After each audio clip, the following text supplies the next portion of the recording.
if you think about the world that is transpiring in front of us, is there are countless ways that brands can connect with their audiences now more than ever. But the most important part of this is not that they connect with different channels. It's the availability that brands have to connect with their audience at any level. Let's discover the Cleveland entrepreneurial ecosystem. We are telling the stories of its entrepreneurs and those supporting them. Welcome to the Lay of the Land podcast, where we are exploring what people are building in Cleveland. I am your host, Jeffrey Stern, and today I had the pleasure of speaking with Drew Kraemer. Drew is the CEO of Code3, a digital performance marketing agency that serves some of the largest digital advertisers around the world. With over 250 employees and offices based here in Cleveland and in other cities around the country, Code3's mission is to be the best growth partner to brands by running advanced, high-scale, data-driven, and efficient digital media campaigns across the most important paid media platforms, including search, social, programmatic, marketplaces, and emerging channels, many of which we will discuss in our conversation here today. At Code3, Drew oversees the strategic direction for the agency and its primary services across media, creative, and commerce. Additionally, he focuses on company culture, corporate strategy, and key clients such as Anheuser-Busch, LVMH, Gap, Chipotle, and FoxBet, just to name a few. Prior to Code3, Drew founded and led Marketplace Strategy, which was ultimately acquired by Social Code, which has since rebranded to Code3, where Drew is currently steering the ship, a journey which we also cover in this conversation.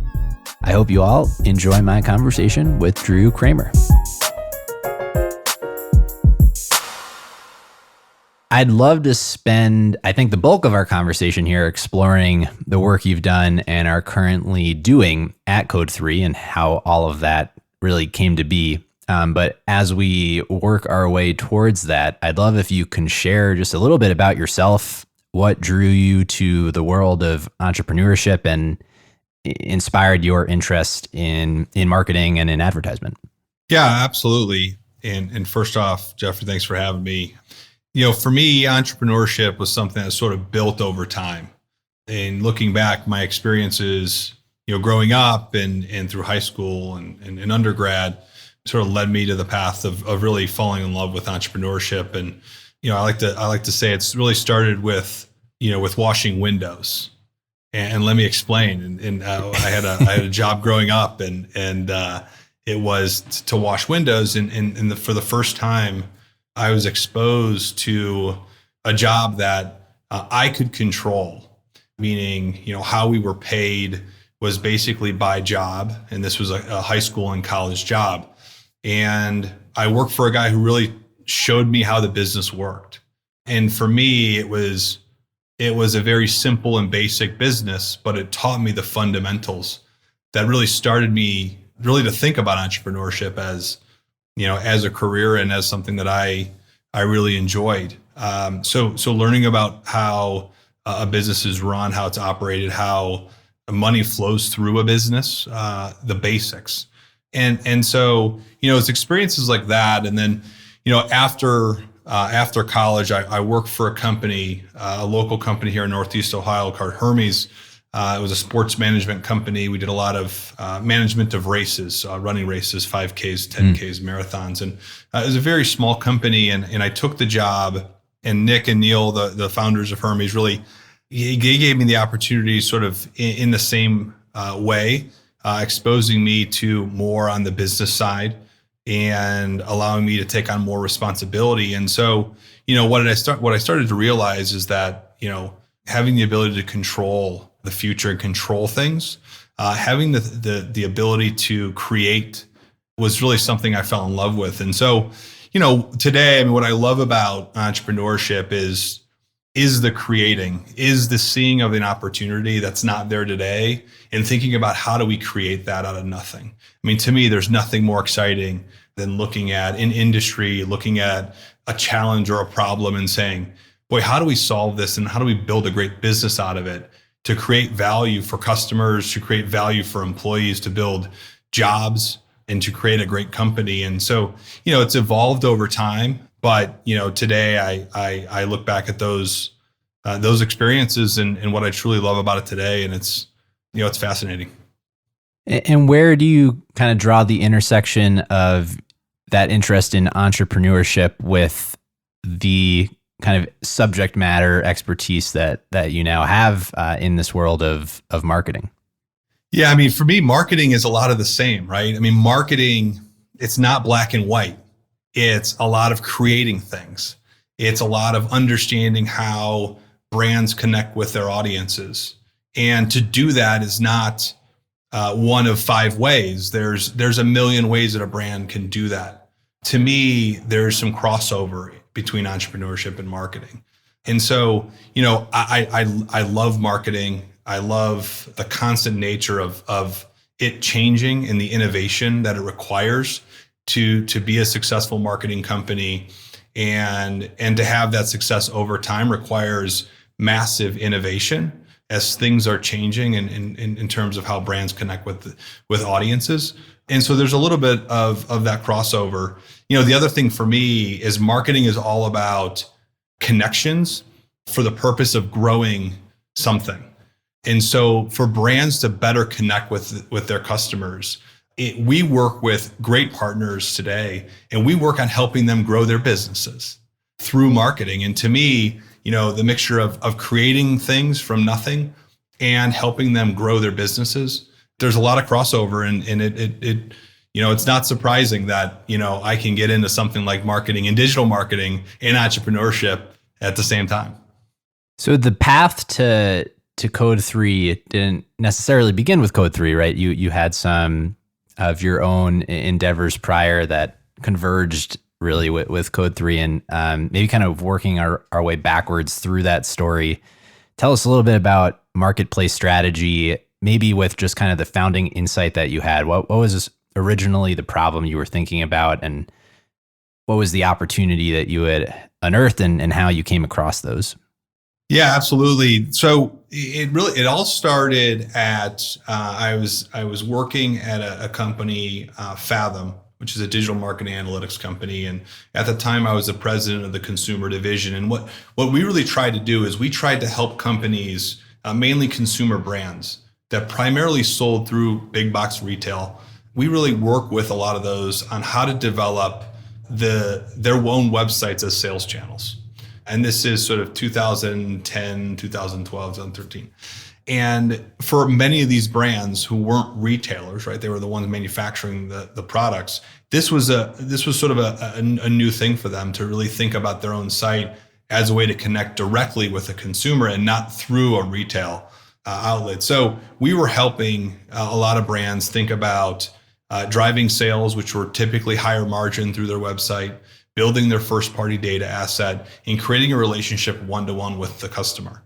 And one thing that, looking back, it was so simple, but started everything, was part of what we did was search engine optimization for these brands. And one day we realized that we were being outranked for our own product by a company called Amazon. And we thought that was interesting because we were trying to rank our products higher for strategic keywords, and before we knew it, we were being outranked by Amazon. And so we went to our clients at the time and asked them, and the response was, well, we think Amazon's important, but that's kind of a sales channel. It's handled by sales. And we thought, boy, that's interesting. I wonder if there's a marketing component to this.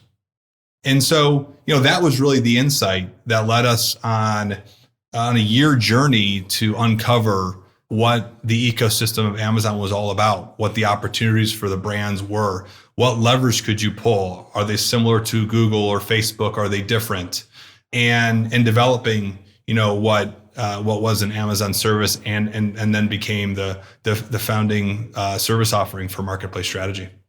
And what did you uncover in that expedition?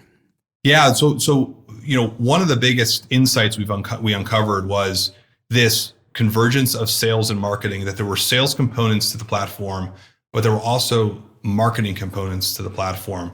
You had content, you had creative, you had conversion rate optimization, you had search optimization, you had paid advertising, all within this ecosystem.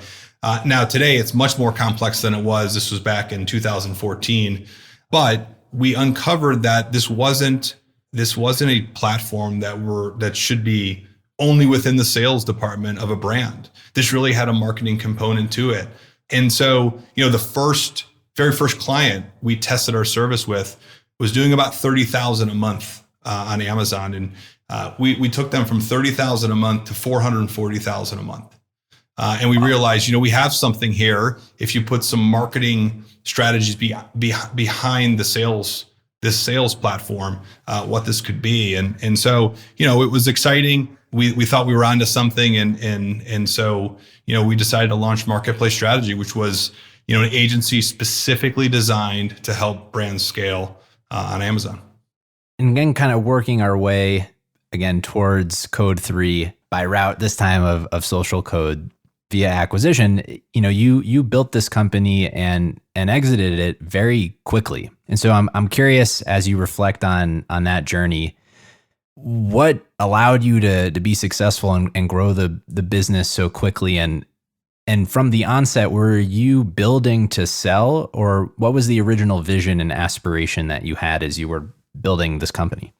Yeah. So, I'll start with the latter. I mean, when we started Marketplace Strategy, we knew there would be a time where we would be attractive if we were successful to an acquisition.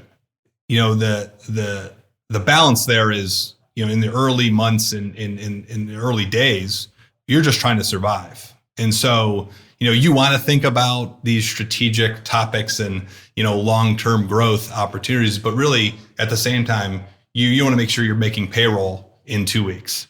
And so there were things we did specifically early on that positioned us well when that opportunity did come up. Developing our own technology was critical. Developing the way we did contracts with clients, the way we organized our structure. We had really a structure that could scale beyond, and it was clear how it could scale. So there was a little bit of that went into us building Marketplace Strategy, but certainly, it wasn't the core focus. The core focus was just to stay around and to be successful and just to get the next opportunity. In terms of building the company, one of the things that I talk to entrepreneurs about all the time is, really two things for us that I think were the driving forces behind the success and how fast it happened, as you mentioned. One was you're never too small of a company to focus on culture. We didn't lose a single employee over the course of those 2.5 years before we were acquired. And I can tell you that is the reason we were able to grow and we were able to provide great service and value to our customers, because we had continuity with the team. We created core values when there were 3 of us. We created the way we communicate to the organization. We created our mission and our vision and our purpose very early on. And these are things that are often overlooked, but I can tell you from our business that's largely people-based, the cultural aspect in building that very quickly was important. You're always going to have the allure of a startup, as I call it, in the early days. And that goes away. We were able to harness that and also layer on some of the cultural things that I think businesses today of all sizes could use very early on. So the one was culture. And number 2, we had tremendous focus as an organization. We wanted to do one thing and one thing only. That's help brands scale on Amazon. So you can imagine in our business, we had many great experts that came from different backgrounds. And we would, often our customers would ask us to do other things outside of our core capability. And it's tough to turn down those opportunities early on, but I can tell you that it made all the difference. And it also got us into rooms that we probably weren't ready to be in, or we were a little too small to be in because of our focus. So, I would say the cultural aspect and then the focus of the company were the keys to our tremendous growth very quickly on. Unpacking the focus a little bit more, as a services company focusing really on the depth of expertise that you had with scaling businesses on Amazon. Was the thinking behind an acquisition the opportunity to give yourself more breadth and the opportunity to expand into other markets as you kind of widen the aperture and look through other platforms that were coming up in addition to Amazon on the internet?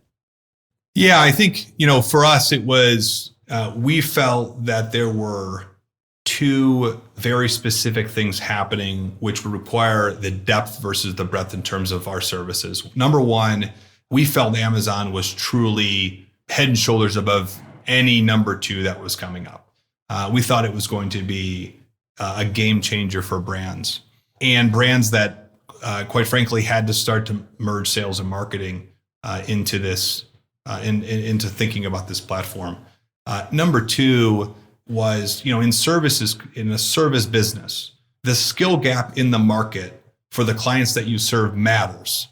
And that skill gap closes over time. We see it in every marketing channel, right? Google in early or mid 2000s, you could be a Google only shop and be tremendously successful. 2009, 10, 11, you can be a Facebook shop and be tremendously successful. And then at some point, the skill gap closes and the brands start to think about not what channel depth and channel expertise do we have, but how does this channel impact and connect with other channels, right? And you can see this movie play over and over. And so what we saw is really the opportunity to take what we thought was going to be a significant platform for consumer brands and a tremendous skill gap in the market for the first 4 or 5 years and run after that. And that really was sort of the crux of our strategy as we look at, not only the platform, but just the maturity of our industry. And you can see it over and over again. We see a lot of, even to this day, you see a lot of OTT agencies popping up. It's because today that will be a successful business because there's a skill gap in the market on, is it linear TV? Is it a digital video channel? We don't know. It's somewhere in between, right? This movie plays over and over. One of the things that we also developed was an agency model versus a consultancy. At the time, there were a lot of consultants that popped up and they just knew the channel. And that was tremendously valuable. What we did was we knew the channel, but we also had services that could execute on a brand's behalf. And so that was really the crux of our strategy in going deeper rather than sort of widening the net per se in terms of what we do for clients. I want to circle back on that channel discussion and talk a little bit more about the market, but just kind of fast forwarding the story a bit through the acquisition. So you're building marketplace strategy. 2.5 years later, you are approached and acquired by Social Code. Can you tell us a little bit about the story and how all that transpired as we work our way towards Code3 today? Yeah, sure. So a couple of years in, we started to receive calls from the big 6 holding companies and a few others. And we didn't really take the calls too seriously. We thought, we're probably a bit too small. We had some momentum and we wanted to continue to build on that momentum. Quite frankly, the calls came in maybe a year or 2 before we thought they would come in. And so we weren't really dead set that was our path. What we really wanted out of a potential acquirer was, can we put the company in a better position from a strategic standpoint? Can we put the company in a better position from an employee standpoint? And can we get the valuation that we think the company deserves based on the growth? So we started to get calls. We went down the road. We built a great team that helped us along the way. I can tell you my co-founders picked up all the day-to-day, which allowed me, it's probably 8 months of my life I'll never get back. And it's every day for that long when you're entertaining, multiple potential acquirers, you're going through the process. And so ultimately we found Graham Holdings Company, which owned Social Code at the time. Graham Holdings is a publicly traded company. They were formerly the Washington Post companies before they sold the Washington Post, coincidentally, to Jeff Bezos. And we found a home there. And we finally sold the business to their digital arm, which was under the name Social Code, and became, part of Social Code and part of the e-commerce division at Social Code. So, we went from, and I can still remember the day we announced to our employees, that we sold the business. It was, going from a startup where you can barely afford the minimum health insurance to now we have 3 or 4 options and we have a 401k with a match. And so, it was really it was an interesting time. It took a tremendous amount of effort from multiple people to make it happen. And you learn a lot along the way on how the process works and, ultimately how to get it from a conversation to a deal that's closed and we're moving on to our next chapter. So maybe just now's a good point to take stock of where we are today. Just give a little overview of how you talk about and describe Code3, an overview of the business. And I'd love to just with that framing, understand the rebrand that you had from Social Code and maybe a little bit about your own journey now as the CEO of your acquirer in retrospect, how that came to be and how you think about the business today. Yeah, absolutely. So we were acquired in late 2018. For the next year, we operated as a marketplace strategy under our own brand as part of this larger organization called Social Code. And so what that looks like in practice is you centralize some key back office functions, finance, accounting, HR, and you try to share clients and you try to uncover opportunities to help the clients that you already have, you're already working with. So one of the struggles we had was this question of, well, are we part of marketplace strategy or are we part of Social Code? Are we an employee of MPS or are we an employee of Social Code? And these are real questions that employees ask all the time, and we're asking all the time. And so, one of the key learnings for me going through this process was, we didn't have really a clear home when we were acquired, which made it tremendously difficult for employees to identify with a company, to feel part of a team, the things that are so important for culture and employee experience. We didn't have that, let alone operational support and how that works. So we continued to be marketplace strategy. And then, after that first year, the CEO of Social Code, Laura O'Shaughnessy, who is absolutely tremendous and a great leader, she founded Social Code back in 2009. She decided to step down as CEO, and our board asked me to step in.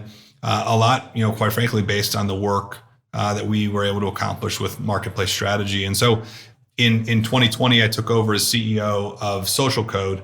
And one of the things that we did very early on was we really took a look at the company history. We took a look at our strategy and quickly realized that, we really needed a new vision for this organization because the market was changing and the business needed to evolve and innovate.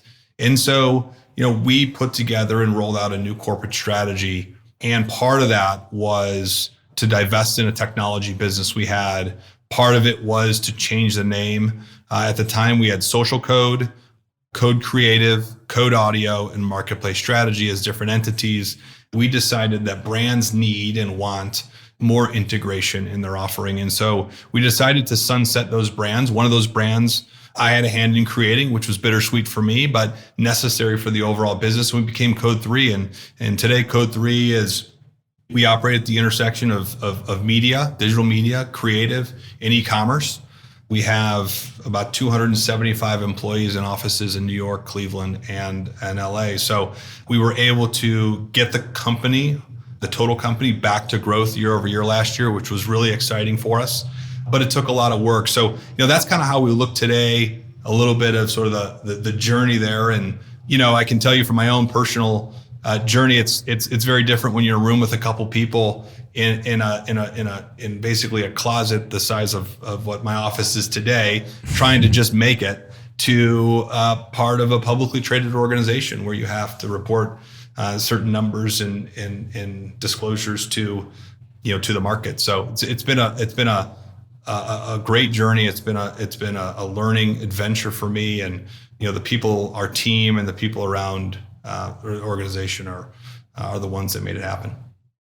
When you reflect on the earlier days establishing culture with 3 people, how do you maintain that over time? You mentioned kind of the challenges of via acquisition, maintaining that sense of culture. Now running an organization the size that it is. How do you think about that and kind of the maintenance of culture and building it and incorporating everyone else that wasn't part of marketplace strategy prior? How have you kind of approached that problem? Yeah, well, one thing I would say it's harder, right? It's much harder to grow culture and have a great culture the larger you are. But the core fundamentals are there.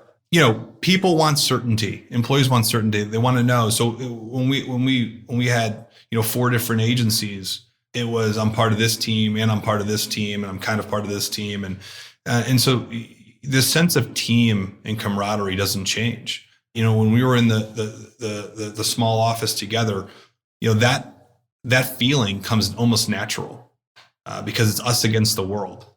That team, that sense of belonging, that sense of team and camaraderie doesn't change. And so, how do we create that today? We are, that's part of the rebrand. That is part of having one set of core values on how we operate every day and what we expect from our employees and what our employees should expect from the company. It's meeting employees where they want to be met. It's understanding what employee experiences that they require and that they desire from their employer. Today, and even with COVID, which has created a ton of challenges for us in this area, we very much believe that the employer-employee relationship is changing, it's evolving, and employers need to evolve and change. And we need to meet employees where they're at, and we need to help them further develop and grow and learn in an environment today where many employees aren't in the office, which is hard. Agencies have traditionally won by having a cool office, right? You worked at an agency because there was ping pong and there was beer and there were snacks, right? And there was just this fun environment. You work with fun clients and on fun challenges. And overnight, we lost all of that. And so, that and with Code3's rebrand, it has created some challenges. And so, we work very hard to do things like community days. We have individual growth plans for every single one of our employees, which usually doesn't scale and it's very hard and it takes a ton of resources, but we have that today. Days off, mental health days, managing workload, right? We used to think it was an issue with work-life balance when people in the office. Well, we live in a world now where there's no break. There's no break between work and life. And so it is another area where we're really leaning into and trying to manage when we have to work off hours. Being in our business, there's always media running. It never ends. It runs on the weekends. There's Super Bowl time. There's Q4. We have to be very conscious of tracking the hours of our employees, not to know what they're doing, but more to know when do we need to lean in with individuals and make sure that they're not getting burned out. Yeah. I'll build on that changing world dynamic, if you will, and maybe transition a little bit to the market dynamics at play. But, the traditional marketing funnel made sense in this world where different parts of the customer journey happened in different places. Quite literally, it's the part I have a better understanding of, having experienced it myself. You might see an ad on TV and a coupon in the newspaper, and then finally a product in the store. And every one of those exposures was a discrete advertising event that culminated in the customer picking up the product in question and putting it, literally maybe in their shopping cart. And like you were saying, there's the separation of those boundaries is no longer there in the internet. And the journey is increasingly compressed into kind of this singular impression. You see an ad on Instagram, you click it, you log in. It's all very streamlined and happens very immediately when all these are a few steps away, and just the loops are tighter. So I have a lot of questions, just kind of generally Sure. about the market. But as you've expanded your horizons outside of Amazon, and also just working with really well-established brands, Nestle, Smuckers, Purell, I know there's many more. At the onset of our conversation, you mentioned that really you're thinking about how do you improve business through marketing. And so how do you start those conversations with clients? How do you kind of think about the changing world order and stay abreast what's happening? Yeah, I mean, it's I like to call it, look, it's a business conversation, less a marketing conversation. But if you think about the world that is transpiring in front of us, is There are countless ways that brands can connect with their audiences, now more than ever. But the most important part of this is not that they connect with different channels. It's the availability that brands have to connect with their audience at any level. So it used to be where, to have a Super Bowl ad, there's only so many brands in the world that can afford a Super Bowl ad, right? Right. And so when you would reach an audience, where would the audience buy? They would go to a store, right? And they would have their choice of what store. When you went to a store, what happened? You had a finite shelf space that was occupied by 2 or 3 brands, whatever product you're buying, and you would choose one of 3, right? Today, if you think about it, that journey in the digital world is I could be listening to my favorite podcast. I could be watching Hulu. I could be on Google, Facebook, Instagram, TikTok, and be exposed to ads specifically designed for me that every brand can afford, because you don't need to write a Super Bowl ad check to reach that audience. And then think about the consumer journey. Once you're exposed to a brand or a product, where are you buying? And that might be on Amazon. That might be on a brand site. That might be on Target, on Walmart.com, on Wayfair. And so ultimately what we have here is we're just recreating what we've been working on forever in the marketing world. We're creating it to what is now available to us in the digital world, which is infinite opportunity for all sizes of brands. And so you have that, you layer that into ultimate transparency where we can know exactly the ratings, reviews of customers and see that feedback almost in real time before making a purchase decision. It really comes down to the best products, the best strategies of the brands that are successful today. And I would say the other thing that's interesting in how we think about the changing landscape is, Amazon, for example, used to be thought of as just a place to buy things for a low price. They were an e-commerce platform. Today, they're more of a media platform than they are an e-commerce platform, not only with their search advertising platform, but also their programmatic, their display product, which allows us to use Amazon's purchase data to target audiences, not only on Amazon, but off Amazon. And then you have Facebook, on the other hand, for example, with Instagram shopping, Facebook shops. They're trying to get closer to the transaction. So you see what's happening. There's this merging of retail platforms and media platforms. And they're all building their own ecosystem within their walled gardens. The walls are getting higher, right? And so this is the changing landscape and how we think about this. And so for us today, and how we think about, you mentioned some of the brands, how they're thinking about marketing is really understanding all the places you can reach your audience, and then how to drive them to a consumer through a consumer funnel that might be individualized for that consumer. And what's the connectedness of those things as well, right? What's the connection between, we know that 53% or so of transactions on the internet happen on Amazon. And so I would traditionally measure my Facebook ads based on, whether it's a CPC or whether it's sales through my own website. Now I have to think about an ecosystem that's bigger. And there's a lot of parallels to the physical world that we've been living in. And there's a lot of differences. And quite frankly, the market's becoming more robust and the opportunities are becoming much larger for brands of all sizes, which I think is healthy. When you think about these new channels, right, customers can be anywhere at this point. It doesn't even necessarily make sense to think about it as a geographic place, just existence on the internet. How do you discern the best places and platforms, which are changing all the time, to reach them? How do you filter that signal from the noise?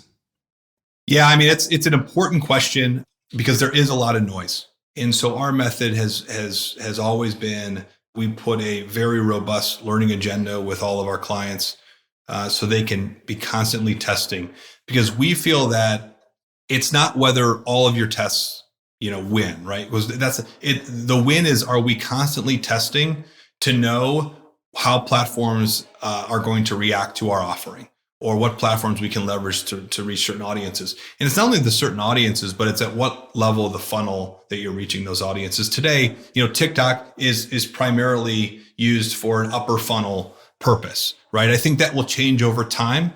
As you the evolution of Meta and their journey, but we see constant opportunity, and we work with all of our clients to allocate a certain percentage of their media budget specifically for testing. Now, on the e-com side, most of what we see today is brands focusing 80+% of their resources on Amazon, and then applying similar strategies to diversify to Walmart.com or Kroger or other retailers that are opening up their marketplaces, which is growing significantly year over year. And so, it starts with Amazon, grows from there. On the media side, really having that test and learn agenda buttoned up and is important. And ultimately, we let the data tell us versus a feeling or, who's talking the loudest, right? Because you talk about noise, oftentimes it's who's talking the most. It's really about having access and using the data that we're now available to get to make those informed decisions for our clients. When you think about Amazon really as the dominant player in the space, capturing that percentage you mentioned earlier of transactions on the internet, I'm curious how you think about this whole movement of direct to consumer and the Shopify movement and arming the rebels, if you will, against the Amazon empire. How is this trend playing out? Yeah, I think it's, how I look at it is, I think there's a parallel to when they would put a Walmart in the middle of a town and consumers had to make a choice, whether to go to the store they've been going to or to go to Walmart. I think for a lot of brands today, what we talk to them about is there's tremendous value for them to leverage a Shopify and to create that relationship with their customers, right? We talk about margins, we talk about first party data assets before. Ultimately, it comes down to a couple questions. One is, what value are they creating for the customer and the customer experience comparable to the customer's other options? I'll have a client come to me and talk about, really trying to leverage up their site and drive transactions and build their first party data asset, but it's more expensive. It ships in 4 days. They have to pay for the customer has to pay for shipping, and it just simply doesn't align, right? We can't expect consumers to do something that they wouldn't do otherwise when making an informed decision. The brands that do think about that and can provide additional value to customers, right? It's preferred purchase program like Amazon Prime and those types of things. I mean, there's a ton underneath that, but ultimately, I see a world where consumers may purchase on a brand site, they may purchase on a retail site. It's very similar to, as I mentioned before, it's very similar how I see it to the physical world. I think retailers are going to create more and more, they're going to adopt a marketplace approach to their e-com presence, which allows most brands to sell on their platform with zero relationship with the retailer. And so I think we're going to live in a world where consumers are going to have choice. They're going to have an abundance of choice on where they want to purchase a single product. And I think for a brand, we always talk about not only where is your audience and how to reach your audience, but what are the digital transaction points that we envision now and in the future? Where are all the places that we want to sell our product or make our product available to a consumer? And that's oftentimes evaluating retailers and the value they're delivering, and also evaluating our own ability to deliver the product to a customer. There's a lot of products that I would ask you today. I may not, because I don't want to specifically call it any one of our clients, but you would never purchase that product. And I bet you've never purchased that product directly from the company, right? And so in some respects, it's just evaluating, can that scale, or am I better off focusing on the retail platforms?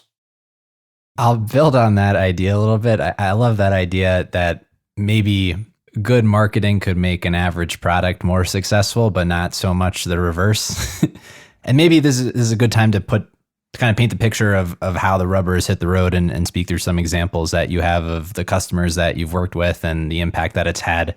But how do you actually recommend, people who are trying to primarily improve their business through marketing, approach that problem? And what has been some of the outcomes that you've seen as you've taken companies through this journey? The first thing is understanding how you will deliver your product to your customer. I've had a lot of companies over the years that have said to me, well, in our industry, e-commerce really isn't there yet, or we don't really see our customers purchasing online. And I tell them all, everything is going to be able to be purchased online, right? It's just where and when. So every company today should be thinking about e-commerce as not a portion of how sales are driven today, but the majority, and what decisions they would make if that was the case today. I do think that from a strategic standpoint, starting on those platforms that can drive higher ROI in a world where we can see the data, and starting to build upper funnel is critically important. One of the biggest mistakes, however, is that most brands only stay at the bottom of the funnel, and they're tied to this ROI metric that they hold on to, and they won't spend $1 more if it didn't hit the ROI that they need. When in reality, you need awareness for your brand, especially a young brand that's starting out, or a brand that's trying to challenge an industry, which, as I mentioned earlier, has the ability now to compete with industry leaders today with this infinite shelf space. They need awareness, right? And there are inefficiencies on platforms today that are still out there where they can get awareness and they don't have to overpay. We talk about OTT, we talk about these newer channels. There's inefficiencies in the auctions that will persist for a while. And so that balancing of awareness and lower funnel, to me, is one of the most important elements of young brands being successful on these digital platforms. But I see too many sort of adhering to this ROI that, quite frankly, it's a bit limiting. So I give you some examples. So, one is we work with Chipotle. Chipotle is one of the best run companies, in my opinion, in this country. They were able to pivot, and we helped them do this when the pandemic hit. That accelerated the process of transitioning from an in-store sale to a digital sale. Years before that, they knew that they were becoming a digital company, right? They sell burritos, right? I don't sell a burrito on Amazon, but they knew. They said, we have to figure this out. And so they came to us, and we've been working with them for many years. And we started the foundation of this transition to, what if transactions all happened online, through the app, through the site? How would we get the food to a customer? And so we were able to pivot very quickly at the beginning of the pandemic and execute on a digital only, e-commerce only campaigns. And we quite frankly, their digital sales went from 0% to over 55% of their company. And that doesn't happen by accident. That happens with, as I mentioned earlier, companies thinking about, how will my customers interact with my brand, purchase my products in a digital only world? And because they were thinking about that years before, we were able to help them pivot very quickly and take advantage of the opportunity. Another example is a great client we work with for many, many years, Starkist. They make tuna, and they thought that digital and e-commerce was going to impact their business. They didn't know when. And they came to us years ago and said, can we sell on Amazon? And can we find success in our category on Amazon? And so, we've taken them from 282% year over year growth in terms of their e-commerce, and now e-com is a significant part of their business.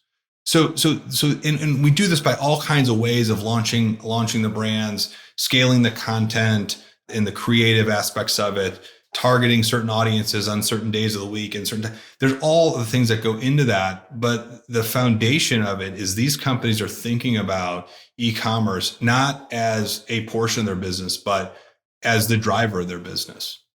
What has you most excited, both about the future of marketing and advertisement, and then more specifically about Code3 and the vision you have looking forward? Yeah, I mean, I think for what is exciting for me is the innovative channels that a brand can use to reach and engage their audiences. And to me, it's we're leveling the playing field. And we are absolutely leveling the playing field from startup brands to major players. And the brands with the better digital marketing strategy will win. And that to me is exciting. When you think about the new channels, we haven't talked about the metaverse yet, which I figured would come up at some point. But yes, if you think about what opportunities NFTs, the metaverse, it creates for not only for a brand to expose their brand to a customer, right? So I have my own skin in Fortnite or Roblox, but marketers for years have been talking about this idea of what the brand stands for. And how do we get customers to really feel the brand? We can literally create a customer experience for them to feel the brand in the metaverse and without the sort of the limitations of the physical world. And so, these innovations and these new platforms to me make it so exciting. For us at Code3, it's two things. Number one, it's connecting media, creative, and commerce together. This is still, media and creative. Many agencies and many brands have thought about this for many years. How does the right creative affect the media performance? You start to add in the e-commerce piece to it, and I think it gets really exciting for a brand to understand how the media the retail media that they're running on e-com platforms, how that impacts their overall customer acquisition strategy. How does running on Facebook or Meta or TikTok influence our e-com sales, and what engages a consumer across those platforms? To me, it's we used to wake up in the morning and watch the morning news and listen to the radio, and way back it was the newspaper. Now we live in a world where it's podcasts and it's streaming, and things are on demand, right? So these platforms are creating an opportunity for us to reach audiences. To me, it's how they connect. That is sort of the next thing. And what we think a lot about at Code3 is the integration of media, creative, and commerce. And if a brand can nail that and understand that, we believe very much they'll be successful. So it's the connection points that we care a lot about. And a lot of that is rooted in data science and analytics and how that comes out from a strategic standpoint. And then the other part is really on the innovation front, right? What's new? What are the next 3 or 4 platforms we can reach our audiences? And we feel very much that we can get our clients on those platforms earlier. We can take advantage of, sort of natural inefficiencies in auctions and test and learn and go from there. But I think, going back to the first part of our conversation about entrepreneurship and creating things and what the opportunity is, what will exist in a year or two from now that doesn't exist today. To me, it's really exciting. I mean, augmented reality, virtual reality, you have mixed reality, which we're probably a year or two away from. I mean, these are the things that to me are incredibly exciting for marketers to think about. No, I'm glad you brought those up. I wanted to get your perspective on metaverse, and just having seen over the last year, really the proliferation of NFTs and enormous brands throwing their weight behind what in my personal history was this very niche crypto movement that's now proliferated to where it is today. It's pretty incredible to see, but just again, always kind of going back to that question of the signal versus the noise, what has staying power, and how you think about those, especially in this world where things are changing so rapidly. It's exciting, but it's cool to hear your perspective on that. Yeah, I think NFTs, for example, are incredibly interesting. There's a lot of questions. There's probably more questions than answers today, and most brands are thinking about NFTs in terms of what can I create and sell, and what is the experience, and we see some really great brands that are doing this today. I think where that evolves into is more of what's the application of those NFTs.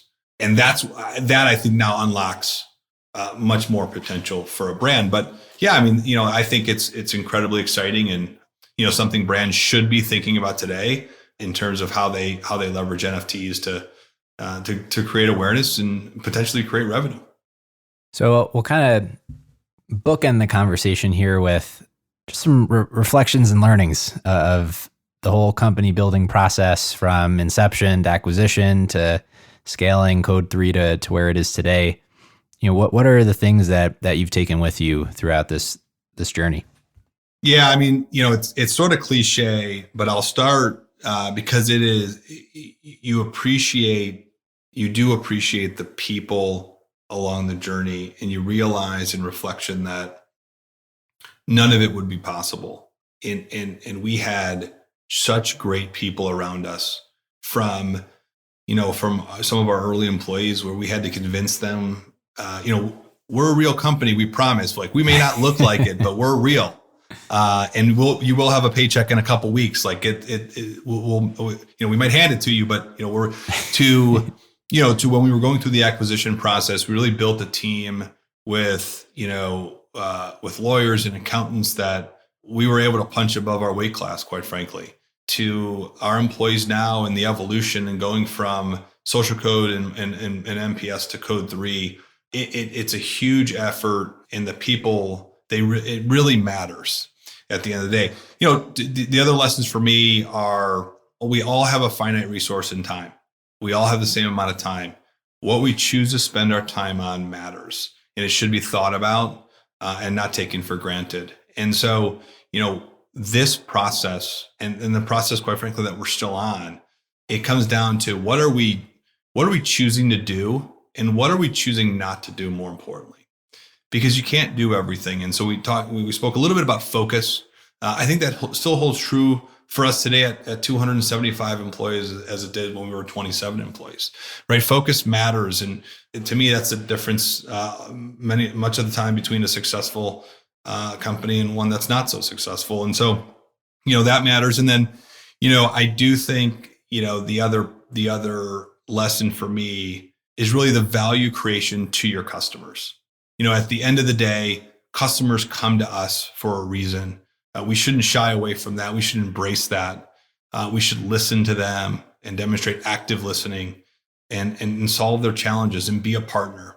Not just somebody that can execute, but really a partner that can listen to them, create relationships, build those relationships, nurture those relationships over time. I can tell you a real quick story that we had our when we started Marketplace Strategy, we had our sort of first big break. It was there's a manufacturer of printers called Brother International. They make some sewing machines, but they're mostly known for their printers. And we were invited to their RFP, and so we couldn't afford plane tickets to their headquarters. So we drove, and we packed in a van, and three of us, and we drove, and we're practicing the pitch the whole time. And these are the moments that are really special when you look back. And we went in, and we knew we were first, right? You never want to be first. You kind of know that you're just in there as a practice round, and so we were first. We knew the competition. It was much larger agencies, and we didn't think that the client knew how small we really were. And we went in, and the first thing we talked about was earning their business over time, and that we were committed to not win their business today, but earn it over time based on our actions. And we made this pitch, and 3 weeks later, we got a call. We thought for sure it wasn't going to happen, and we won the business.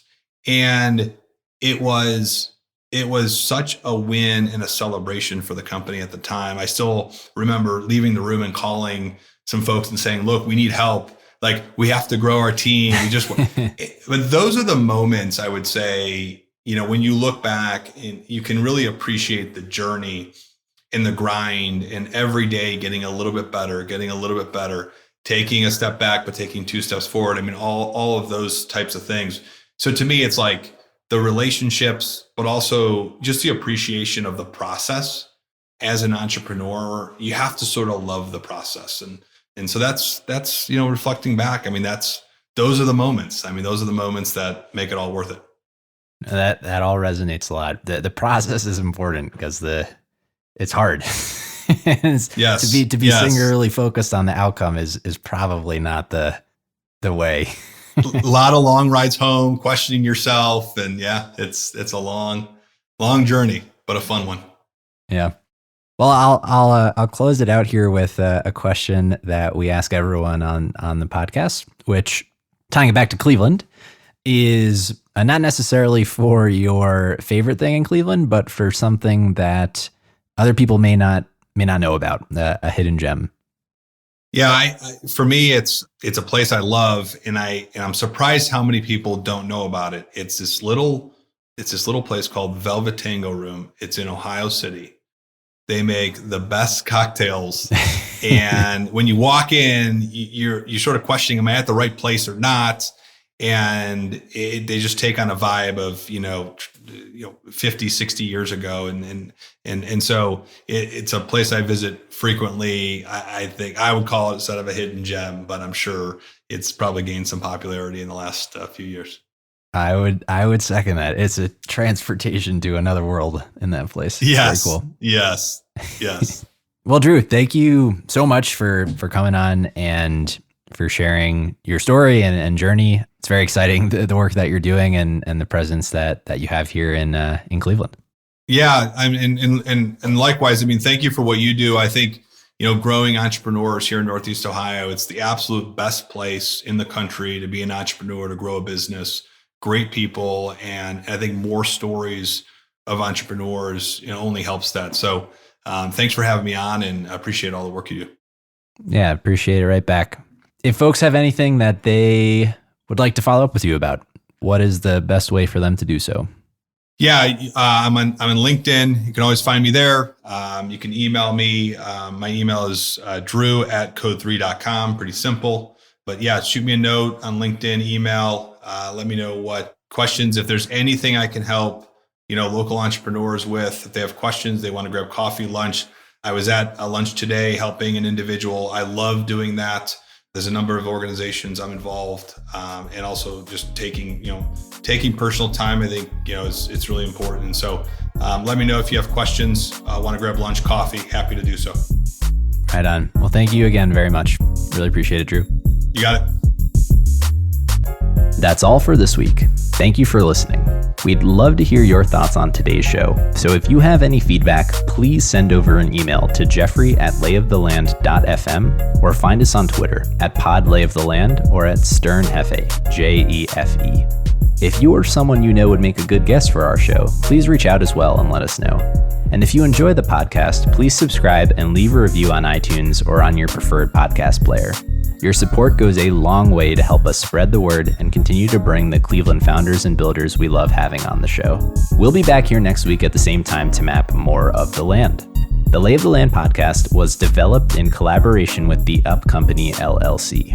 At the time of this recording, unless otherwise indicated, we do not own equity or other financial interests in the company which appear on this show. All opinions expressed by podcast participants are solely their own and do not reflect the opinions of any entity which employs us. This podcast is for informational purposes only and should not be relied upon as a basis for investment decisions. Thank you for listening, and we'll talk to you next week.